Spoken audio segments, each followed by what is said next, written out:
পাটের আঁশ থেকে ময়লা পরিষ্কারে ব্যস্ত পাট চাষি ও শ্রমিকরা। অন্যদিকে জাগ দেয়া পাট থেকে আঁশ ছাড়াচ্ছেন অনেকে। অনাবৃষ্টির কারণে এবছর চাঁপাইনবাবগঞ্জে পাটের আশানুরূপ ফলন হয়নি, তবে বাজারে এখন দাম ভালো। মনপ্রতি বিক্রি হচ্ছে ২,৪০০ থেকে ৩,০০০ টাকা পর্যন্ত, যা গত বছর বিক্রি হয়েছে ১,৬০০ থেকে ১,৭০০ টাকা মনে। কয়েক বছর ধরে কাঙ্ক্ষিত দাম না পাওয়ায় সোনালী আঁশে আগ্রহ হারিয়েছেন চাষিরা। গত বছর ৩,২৮৫ হেক্টর জমিতে পাটের চাষাবাদ হলেও এবছর তা কমে ২,২৮০ হেক্টরে নামে।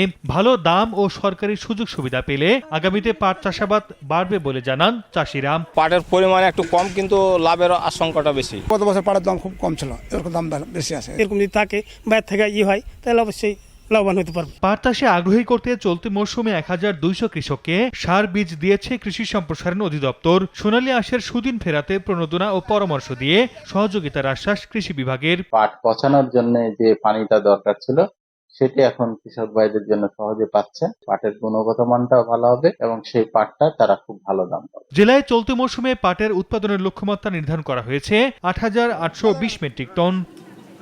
সময় সংবাদ, চাঁপাইনবাবগঞ্জ।